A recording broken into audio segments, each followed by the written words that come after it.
Written in these walls are the stories that I can't explain. Hey, whiteboard. Hey, I'll try to explain. Hey guys, it's me, Harry Styles. This is the story of my life, but I draw my life. I was born Harry Edward Styles on the 1st of February 1994. I'm from Cheshire, England. I've got one sister, Gemma, and one half-brother, Mike. I'm not sure which half of him I'm related to, but he's a pretty good bloke all round. My parents, Anne and Des, got divorced when I was 7, which was sad. Aww. But I was the best man at my mum's wedding when she got remarried a few years later. I love my mum. I usually call her 5 times a day. I once got drunk and accidentally called her thinking she was my ex-girlfriend. I told her I loved her, which she was pleased about, but she got confused when I asked her what she was wearing. Sorry, Mum. Before the X Factor, I was just a normal 16-year-old kid.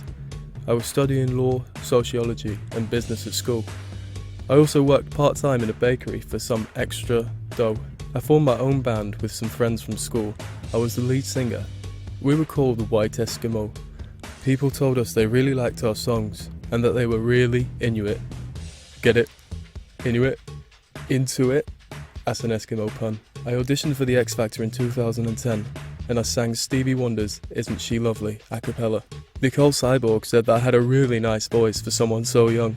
I told her she had really nice eyes for a robot. But Louis Walsh said no.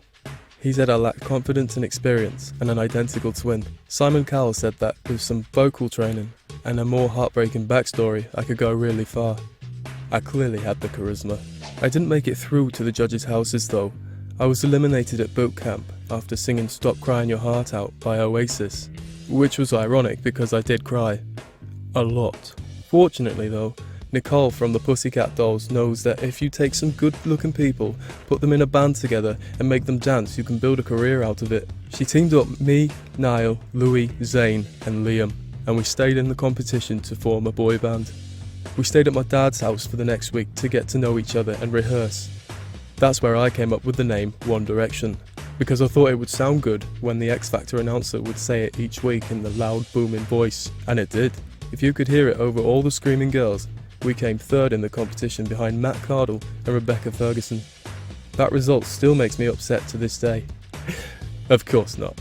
After X Factor, we made a deal with the devil, Simon Cowell, and signed with his record label.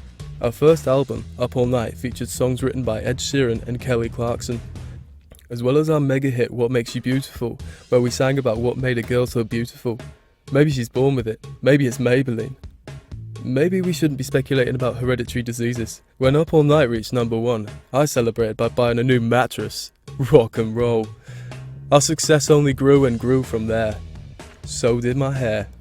We had sellout tours all over the world, and our first 4 albums all reached number 1. But then the unthinkable happened. Zayn left the band. It was crushing. I cried. Again. An original member leaving a boy band was so unimaginable. Nothing like that had ever happened in a boy band before. Not Take That, not Westlife, not NSYNC, nobody. But we had to keep going. We owed it to our fans. One day, have the best fans ever.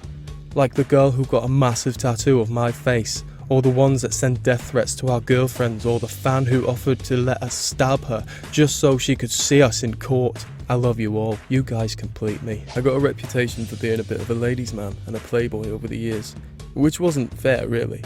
Sure, I've made mistakes, but I was young, even if Caroline Flack wasn't. People thought it was weird because she was 14 years older than me, but I just kept telling them that it wasn't, because I wasn't 14 anymore. I was 18. Then I dated sensitive songstress Taylor Swift. People warned me that if it didn't work out, she would write a song about me. They were right. I didn't get out of the woods on that one. That's why next I dated somebody who was out of the spotlight and didn't crave media attention. Kendall Jenner. I've written loads of One Direction songs, as well as songs for Ariana Grande and Gavin DeGraw, which is why I've got a net worth of $23 million. Almost as much as my 25 million Twitter followers. I can juggle and play the kazoo, but not at the same time. I'm the youngest member of 1D. I support Manchester United. I tell people my favourite movie is Fight Club, but it's really Love Actually. I had a pet hamster called Hamster. My right leg is half an inch shorter than my left, which is why I can't walk in a straight line. I really like tattoos. And puns. I've got tattoos of a heart on my sleeve, butterflies on my stomach, a cage around my ribs, and a cross on my heart. I've always had good fundamentals like that. And I've got 4 nipples, which is twice as many as my friend Zane, whose Draw My Life you can also watch.